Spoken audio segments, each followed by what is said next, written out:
Hi అండి, నమస్తే. ఉగాది తెలుగువారి తొలి పండుగ. చైత్రశుద్ధ పాడ్యమి రోజు జరుపుకునే ఉత్సవం ఇది. ఉగాది అంటేనే షడ్రుచుల సమ్మేళనం. తీపి, ఉప్పు, కారం, చేదు, వగరు, పులుపు, ఇవి ఆ 6 రుచులు. సంవత్సరం పొడవునా జీవితంలో వచ్చే సుఖదుఖాలు, కష్టసుఖాలు సంయమనంతో స్వీకరించాలని తెలియజేయడమే ఈ పండుగ ప్రధాన ఉద్దేశ్యం. ఈ పండుగను పురస్కరించుకొని టేస్టీ రెసిపీస్లో ఒక కొత్త రుచిని పరిచయం చేయబోతున్నాం.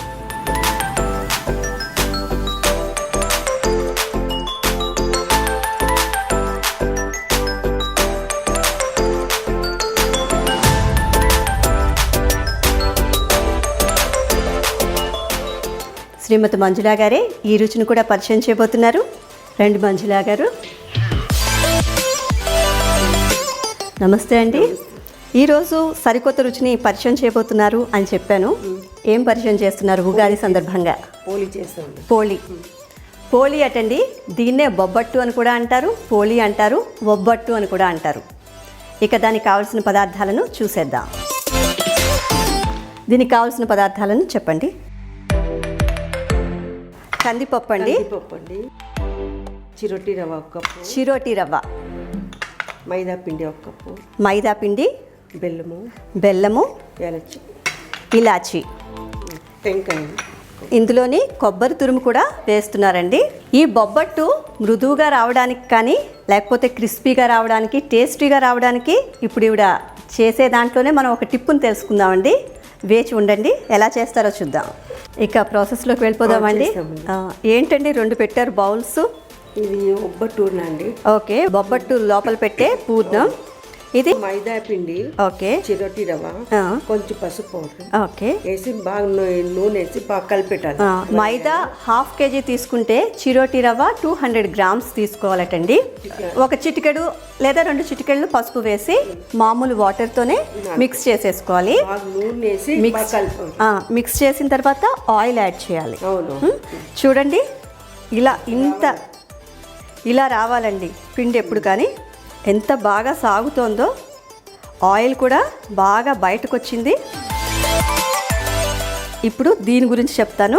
కందిపప్పు 1 గ్లాస్ అయితే, బెల్లము 1 గ్లాసు, అదేవిధంగా కొబ్బరి చెక్క 1 మొత్తం తీసుకోవచ్చు. తర్వాత ఒక 10 వరకు ఇలాచి వేసుకోవచ్చు. కందిపప్పు ఉడికిన తర్వాత బాగా స్ట్రెయిన్ చేసుకొని దాంట్లోని బెల్లం యాడ్ చేసి, అదేవిధంగా కొబ్బరి యాడ్ చేసి, అట్లే ఇలాచీ కూడా యాడ్ చేసి ఇట్లా పేస్ట్గా మనం చేసుకోవాలి. పేస్ట్ చేసుకునేటప్పుడు జాగ్రత్త అండి, మరీ పల్చగా ఉండకూడదు. ఈ కన్సిస్టెన్సీలో ఉండేటట్లు చూసుకోవాలి తప్పనిసరిగా. ఇది కూడా జొన్న రొట్టి వాటిలాగే మొదట చేసుకోవచ్చు, నూనె కవర్ పైన చేసుకోవచ్చు. Okay okay. బొబ్బట్టు కూడా 2 రకాలుగా చేసుకోవచ్చండి. ఏకంగా ప్యాన్ పెట్టుకొని దాని మీదే ఒత్తుకోవచ్చు, లేదా బటర్ పేపర్ కానీ అరిటాక్ కానీ ఏదైనా తీసుకుని దాని మీద కూడా ఒత్తుకొని కాల్చుకోవచ్చు, మీ సౌలభ్యం.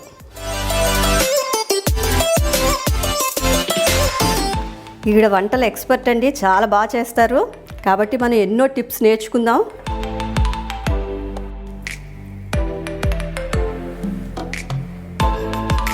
చూడండి, ఫస్ట్ కొంచెం పిండి తీసుకున్నారు, దాన్ని కొంతవరకు ఒత్తారు, మళ్ళీ పూర్ణం పెట్టారు, పూర్ణం పెట్టి నీట్గా కవర్ చేశారు.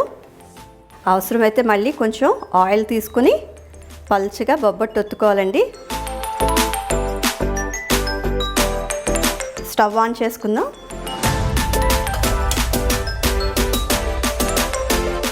హైలోనే ఉంచుకోవచ్చండి బొబ్బట్టు కాల్చుకునేంత వరకు.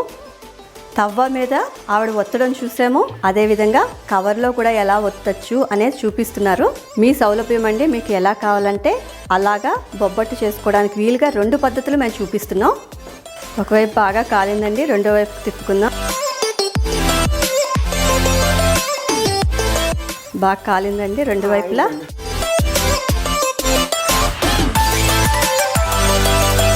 చూడండి, వేడి వేడి పోలి మీద నెయ్యి వేసుకొని తింటే దాని రుచి అమోఘంగా ఉంటుందండి.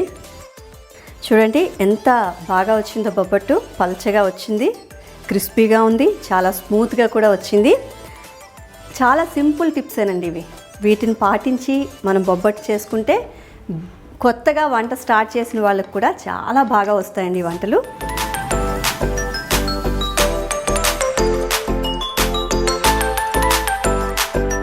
ఈ వీడియో కనుక మీకు నచ్చినట్లయితే లైక్ చేయండి, షేర్ చేయండి, సబ్స్క్రైబ్ చేయండి. మీ విలువైన సలహాలను, సూచనలను కామెంట్స్ రూపంలో కామెంట్ బాక్స్లో ఇవ్వండి. నమస్తే.